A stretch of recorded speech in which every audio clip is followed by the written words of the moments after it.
ask you about is, I think if you're paying attention, you should be prepared for the Cowboys coaching search to go in any direction. But I was a little surprised to learn that Brian Schottenheimer is the betting favorite in Vegas right now. I started hearing whispers about it over the weekend. Wrong so far, so just want to tell you that. Even the fact that he is the betting favorite is interesting to me. Yeah, well, here's the thing. I know they want to retain Schottenheimer.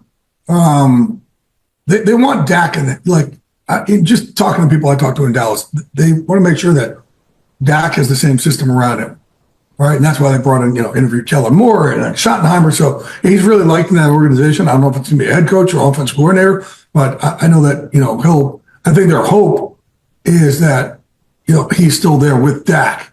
Now, look, things can happen though. You never know with, somebody else may come in, blow them out of the word, say, hey, I got this to help with Dak. And so it's, it'll be interesting to see which way they go.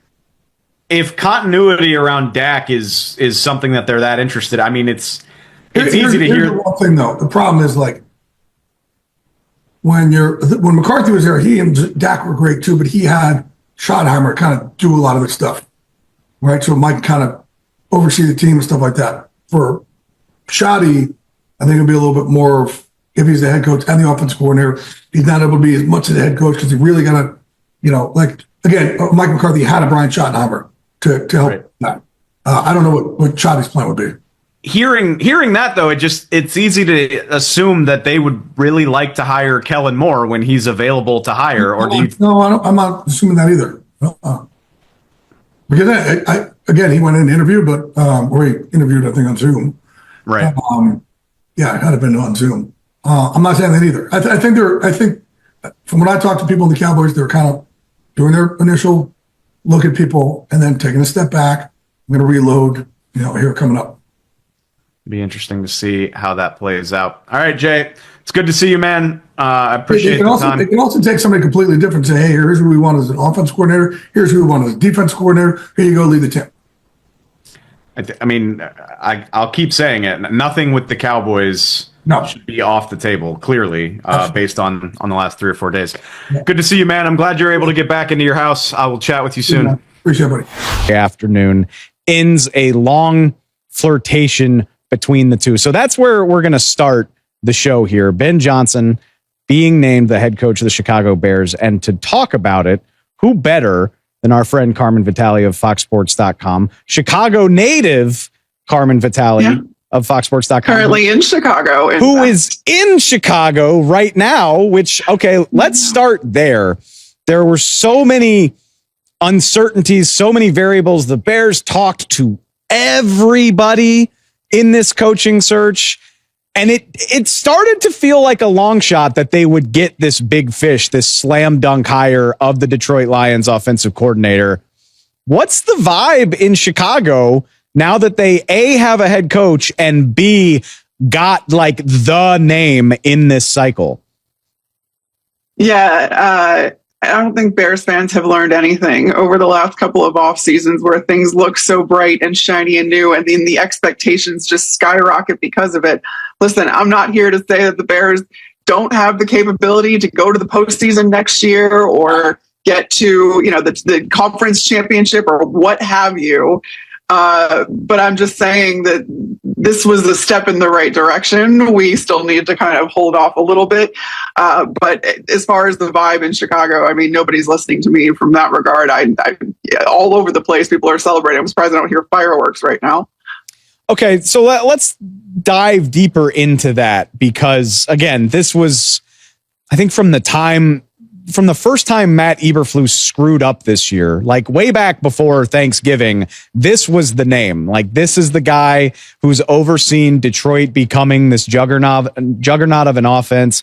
The trick plays, obviously. He ran the stumble bum fake fumble against the Bears at Soldier Field earlier on this season.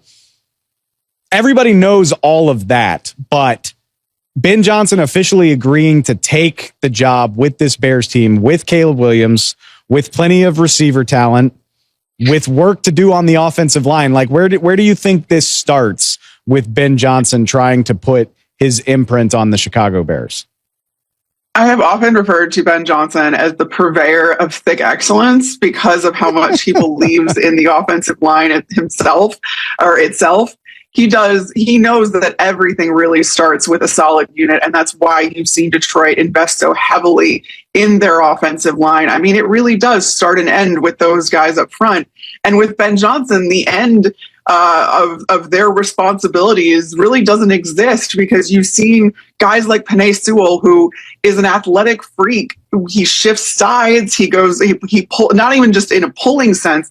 He'll line up on the left side sometimes during these trick plays. He's gone out for passes. He's gone out to throw a pass. He's gone in the backfield as a fullback.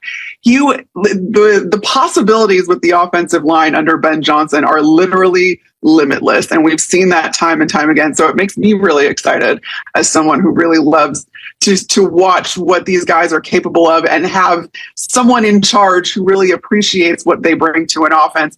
Outside of that, though, it starts there, but you have a really good budding young talent in Caleb Williams.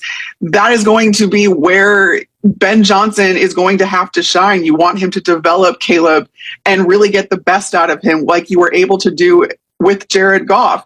I know Jared Goff had a lot more experience by the time Ben Johnson got to him, but what he's done for Jared Goff's career cannot be overstated. He was firmly in the MVP conversation at parts of this season and has played the best football of his career and only gotten better in the 3 seasons he's had under Ben Johnson.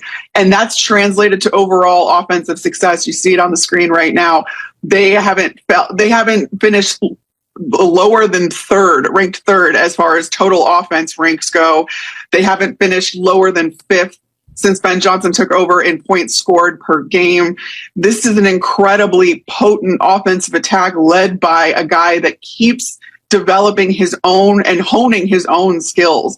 He's so adaptable. He takes into account his personnel, all of that kind of stuff. And I cannot wait to see what he gets his hands on in Chicago. I have to think it starts with that offensive line.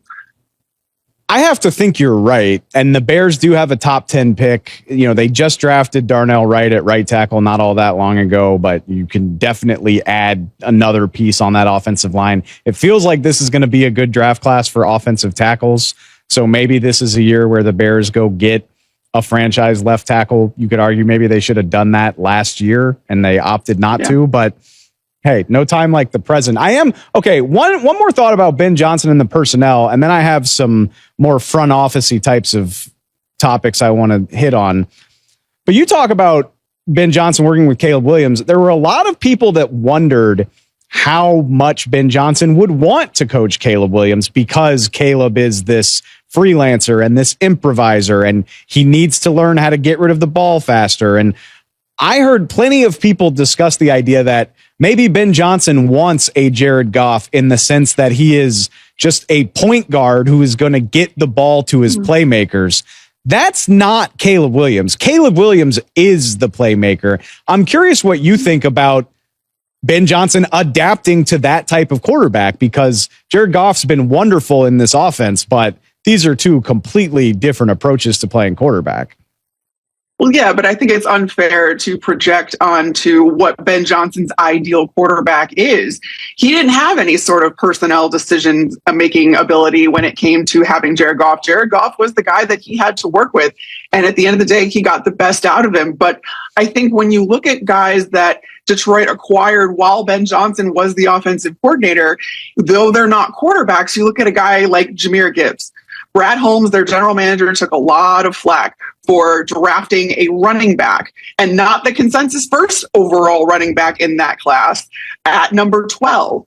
And look at what Ben Johnson has been able to do with a guy like Jahmyr Gibbs. He really exploits all of Jahmyr Gibbs' skill set. He uses him in the passing game. He uses him obviously on the ground. He is a big play waiting to happen. And it's been Ben Johnson that has unlocked those kinds of things. And he loves having guys that have all of this innate playmaking ability and being able to kind of figure out an offense that, again, is going to exploit those things. So though it's not with a quarterback, I have to imagine that having a quarterback like Caleb Williams who can factor into the run game as far as how much he scrambles, is a playmaker in the backfield. He has the opportunity to improvise, but also has the opportunity to, the ability rather to, he's got all those like sidearm angles. He doesn't have to be set on his feet to throw the ball all the way down the field. His off-platform throws, some of them have been incredible. The vision he has on the field. I have to imagine that for a guy like Ben Johnson, who's an absolute sicko, that having a guy with all of that in his toolbox is going to be so fun as far as concocting a scheme that can really exploit all of those wonderful traits that Caleb Williams has and really figure out how to stress